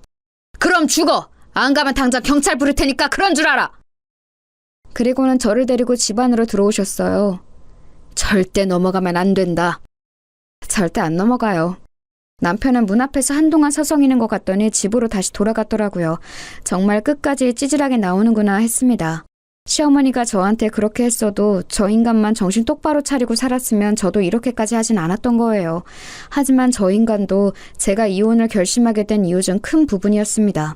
남편이 돌아가고 다시 시어머니와 시누이에게 번갈아가며 전화가 왔어요. 분명 가서 빌었는데도 소용없었다는 말을 전달받은 후겠죠. 뭐 남자가 그렇게까지 했는데 안 받아준다고 화를 내는 전화든 아니면 잘못했다고 비는 전화든 어느 쪽도 받고 싶지 않았습니다. 이제 궁금하지도 않았고 말이죠. 그렇게 연락을 피하고 있었는데 시누이에게 문자가 와 있었더라고요. 언니, 정말 우리 가족이 언니한테 너무너무 잘못했어요. 언니가 그렇게 고생하는 줄도 모르고, 아니 몰랐어도 그러면 안 되는 거였지만 정말 미안해요. 우리 오빠 저 인간을 언니 아니면 누가 거두겠어요. 엄마는 이제 언니한테 연락하지도 언니 집 방향은 쳐다보지도 않게 할 테니까 또 엄마도 그러겠다고 했고요. 제발 한 번만 용서하고 집으로 돌아와요. 애도 아빠 없이 크는 것보다 아빠가 있는 게 낫잖아요. 그리고 오빠 취직 자리도 금방 생길 것 같아요. 진짜 한 번만 다시 생각해줘요. 구구절절 개소리더군요. 시어머니는 그럴 수 있는 사람이 아니었습니다. 물론 제가 돌아가면 초반에는 좀 그럴 수도 있겠죠. 하지만 결국 본성이 나올 거예요. 그리고 제가 실수를 하거나 잘못을 할 때만을 눈에 불을 켜고 기다리겠죠. 그런 일이 생기자마자 득달같이 몰상식한 말들을 해가며 저를 무시할 거고요. 저는 두 번 다시 그런 일을 당하고 싶지 않았습니다. 그리고 남편이 취직한다고 해서 달라질 것도 없었어요. 이미 그 사람에 대한 신뢰도 다 깨졌기 때문입니다. 다시 사업병에 도지지 말란 법도 없고요. 그래서 신우이의 문자도 그냥 무시했어요. 그리고는 이혼 서류를 남편에게 보냈습니다. 그리고 전화했어요. 도장 안 찍으면 일주일 내로 소송장 접수하러 갈 테니까 도장 찍어서 보내. 제가 한 발도 물러나지 않자 그제야 제 말이 모두 진심이고 절대 그냥 넘어갈 생각이 없다는 걸 알았나 보더라고요. 시어머니가 저희 집으로 찾아왔습니다. 물론 예상 못한 바는 아니었어요. 애비한테 말 다 들었다. 그동안 네가 정말 고생이 많았더구나. 말을 해주지 그랬니? 아직도 제 탓이세요? 그걸 말하면 저한테 잘해주고 말 안 하면 거지 같은 년 소리 들어도 되고요? 그건 내가 그때 너무 흥분해서 미안하다. 흥분을 매번 하시잖아요. 어머님은 그게 한 번도 아닌데 왜 한 번 그런 것처럼 말하세요? 너희 하는 일에 이제 하나도 간섭 안 하고 아예 안 보고 산다고 해도 괜찮다. 그러니까 갈라서는 것만큼은 다시 생각해보면 안 되겠니? 정말 속내가 뻔히 보이지 않나요? 아들이 진 빚을 아들 혼자 혹은 자신들이 떠안게 생겼으니 저러는 게 뻔히 보였습니다. 아마 남편이 이야기를 자세히 했겠죠. 이제 더 이상 숨길 수도 없는 노릇이었고 말입니다. 그 나이에 빚 있는 백수 아들을 떠안아야 할 생각을 하면 아마 시어머니 성격에 잠도 제대로 못 잘 게 뻔했습니다. 그리고 취직 자리를 알아보고 있다고는 하나 요즘 같은 경기에 좋은 자리가 남편에게 올 리도 없고 말이죠. 그렇게 잘난 아들인데 이럴 때는 또 주제 파악이 확실하게 되나 보더라고요. 왜요?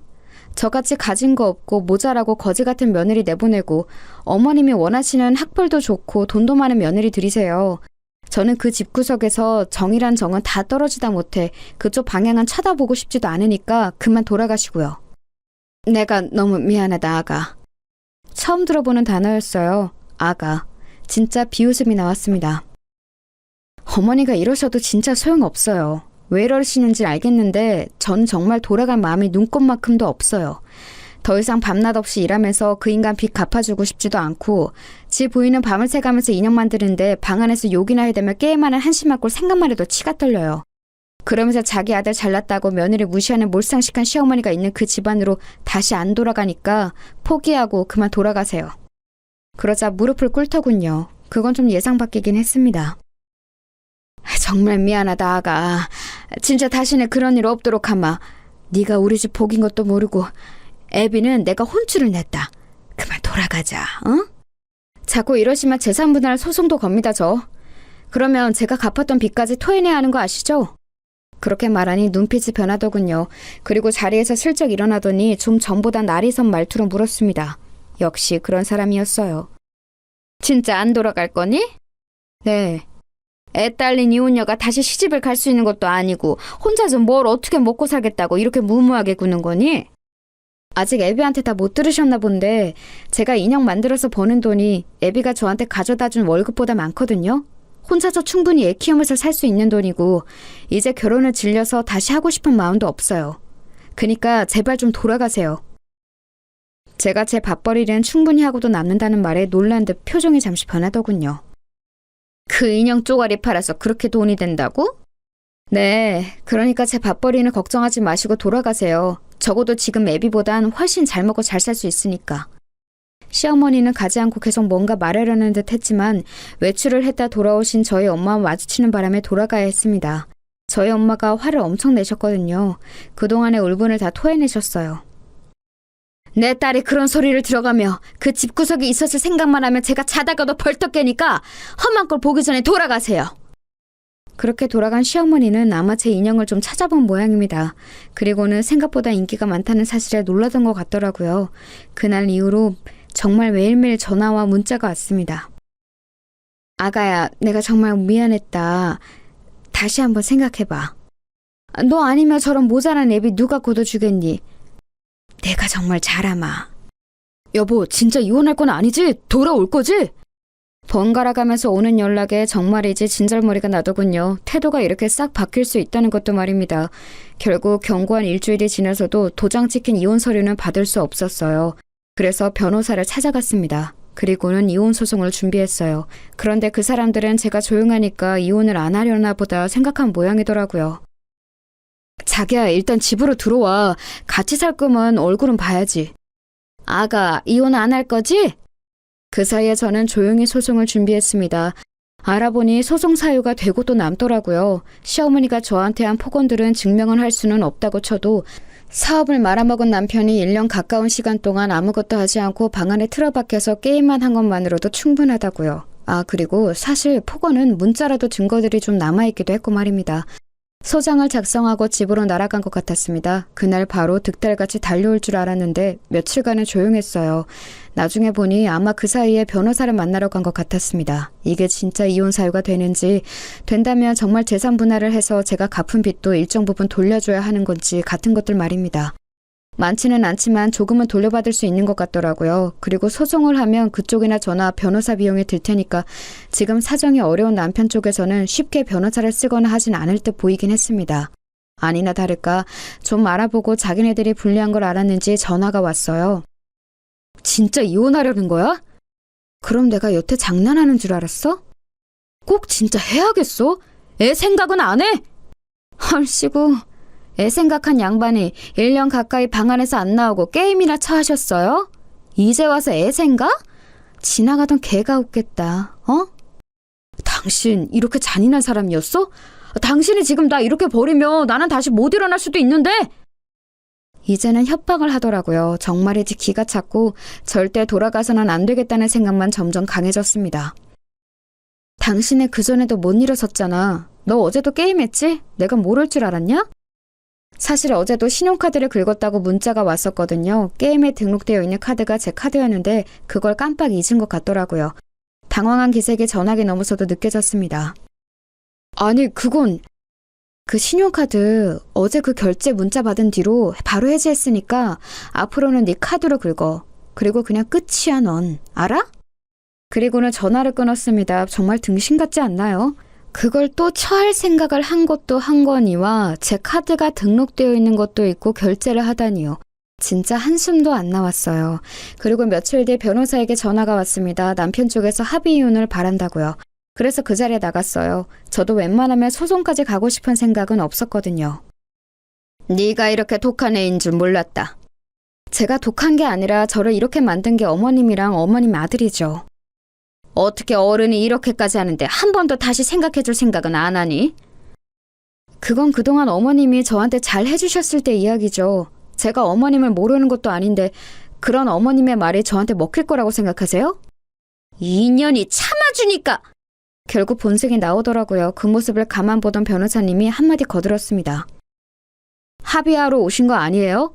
이러면 저희도 소송 갑니다. 그 말에 이를 악물더니 자리에 앉더라고요. 사실 저희 의뢰인은 소송을 하는 게 나아요. 한 푼이라도 더 받으니까요. 그런데 빨리 인연을 끊고 싶어하는 마음이 크니까 합의 요청을 받아들인 거고요. 근데 자꾸 이렇게 비협조적으로 나오시면 안 되죠. 저희가 봐드리는 건데. 네, 알겠으니까 빨리 진행하시게. 변호사 사무실을 아무리 다녀봐야 나오는 결론은 같았을 겁니다. 저한테 위자료나 재산 분할의 권리가 있다는 것만 확인받았겠죠.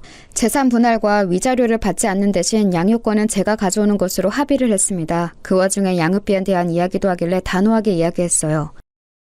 양육비 안 줘도 돼요. 대신 아이에 대한 모든 권리는 저한테 주는 걸로 동의하고 제 허락 없이는 만나지도 못하는 걸로 하면 오케이 할게요. 그 말에 남편은 좀 고민을 하는 것 같았지만 시어머니는 옆에서 그냥 사인하라고 재촉을 하더군요. 지금 남편의 형편에 양육비를 줄 수도 없는 것도 없는 거였지만 아이 처음 낳았을 때부터 딸이라고 구박했던 게 생각나는 건 어쩔 수 없었습니다. 아이를 딱히 예뻐한 적도 없고요. 저런 할머니는 아이를 위해서라도 없는 게 나아요. 그래도 가끔 보기는 해줄 거지? 아예 못 보게는 안 할 테니까 사인이나 해. 남편이 망설이더니 결국 자기 엄마 등살에 못 이겨 사인하더라고요. 저런 인간을 남편이라고 믿고 결혼하고 살아낸 지난 모든 날이 정말 후회가 되는 순간이었습니다.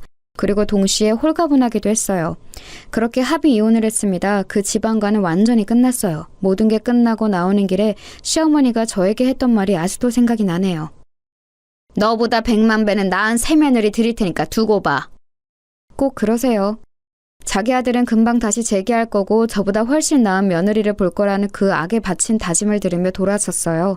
뒤에서 고래고래 고함을 지르는 소리도 그냥 웃어 넘겼습니다. 이제 정말 끝났으니까요. 여기까지 이야기하면 아마 뒷이야기를 궁금해하시는 분들이 많으시겠죠. 그래서 뒷이야기를 덧붙일게요. 아마 많은 분들이 원하는 사이다 같은 결말이긴 할 겁니다.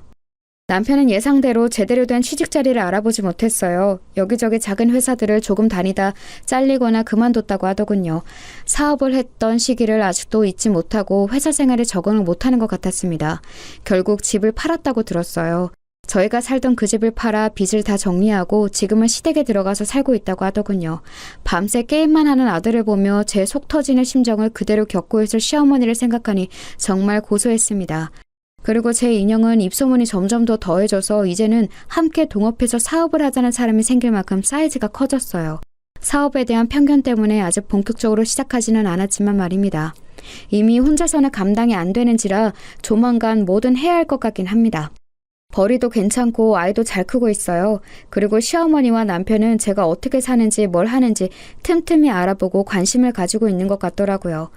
아마 재결합을 하고 싶어 하는 거겠죠.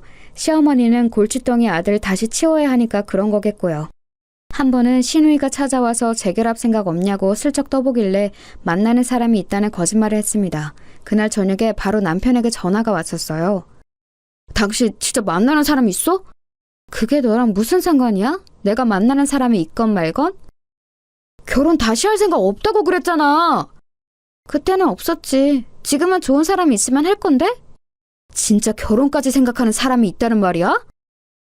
아니 글쎄 그러던 말던 네가 무슨 상관이냐고. 그러고는 정말 화가 나서 전화를 확 끊어버렸어요. 아니 지가 뭐라고. 혹시나 저랑 재결합을 기대했던 건가 싶어서 더 기분이 나빴습니다. 하지만 거기서 끝나지 않았어요. 이번에는 시어머니가 저를 찾아왔거든요. 만나는 사람이 있다는 게 진짜니? 아니 그러거나 말거나 대체 무슨 상관이시라고 돌아가면서 이 난리를 치시는 거예요? 결혼 생각 없다고 해서 우리가 양육권을 포기한 게 아니니? 거짓말하지 마세요. 양육비 내기 싫어서 포기하신 거잖아요. 그리고 혹시나 애 가지고 협박할 생각하지 마세요. 이미 다 알아봤어요. 제가 재혼한다고 해서 양육권을 다시 돌려줘야 할 의무도 없고 만약에 그러면 그동안의 양육비도 청구할 수 있다고 하니까. 그 말에 시어머니가 움찔하더군요. 이미 거기까지 다 알아본 거니? 너도 참 독하다. 어머니만 하겠어요. 다시 찾아오지 마세요. 그리고 혹시나 재결합 이런 건 꿈도 꾸지 마시고요. 어머님이 그 호언장담한 저보다 몇 배 나은 며느리 보시게 되면 꼭 연락 주세요. 직접 가지는 못해도 축의금은 낼 테니까. 아니 저게... 뒷말은 듣지도 않고 돌아섰습니다. 무슨 소리를 하는 건지는 몰라도 고래고래 소리치는 게 들려오더라고요. 정말 징그러울 만큼 한결같으신 분이죠. 그러고선 그 사람들에게 아직까진 더 이상 연락은 없어요. 돈 문제만 걸고 넘어지면 조용해지는 시어머니 덕이라고 해야 하나요? 아마 매일 방에서 안 나오고 게임만 하는 백수 아들을 보며 매일매일 속터져하는 중일 겁니다. 그게 그분이 받으시는 벌이라고 생각해요. 그리고 자신의 잘못을 어떤 식으로든 후회하겠죠. 과거에 제가 있었던 시절을 그리워하면서 말입니다. 저는 결코 그 염원을 들어줄 생각이 없지만 말이에요. 저는 더 성공할 거예요. 이미 그렇게 되어가고 있고요. 그리고 지금은 만나는 사람이 없지만 언젠가 좋은 사람이 있다면 연애도 결혼도 할 수도 있겠죠. 물론 아직까지는 결혼의 결자만 들어도 치가 떨리지만 세상에는 전 남편이나 전 시어머니 같은 사람만 있는 건 아니잖아요. 아이는 잘 크고 있답니다. 원래 남편도 아이에게 그닥 살갑거나 잘 봐주던 사람이 아니라서 아빠를 찾지도 않아요. 오히려 자신을 너무너무 예뻐하는 외할머니와 외할아버지를 너무 좋아하고 따라서 제가 다 섭섭할 지경이라니까요. 요즘은 제가 밤낮 없이 바쁜 바람에 아이의 양육을 거의 제 부모님이 하고 계셔서 그게 너무 죄송할 따름이에요. 물론 두 분은 너무 좋다고 하시지만 그래도 아이 보는 게 보통 일은 아니니까요. 그래서 이번 여름에는 다 같이 해외로 휴가를 나가기로 했어요. 가족끼리 다 같이 가는 해외여행은 처음인지라 벌써 두근거리네요. 저는 지금 너무 행복합니다. 그 전에 혼자 아이를 키우는 게 겁나서 아이가 아빠 없이 자라는 게 무서워서 망설였던 지난 날들이 후회될 정도로 말입니다. 그런 사람들과는 헤어지는 게 맞았어요. 그런 집안에서는 아이도 행복하지 않았을 테니까 말입니다. 길다며 긴 제 이야기 들어주셔서 감사합니다. 참고 사는 것만이 능사는 아니라는 것 여러분도 늘 생각하시고 하실 말은 하시면서 그렇게 사셨으면 좋겠어요. 가만히 있으면 정말 호구 취급하는 사람이 너무 많더라고요. 아, 밥 먹을 시간이네요. 그럼 저는 여기서 제 이야기를 마칠게요. 즐거운 하루 보내세요.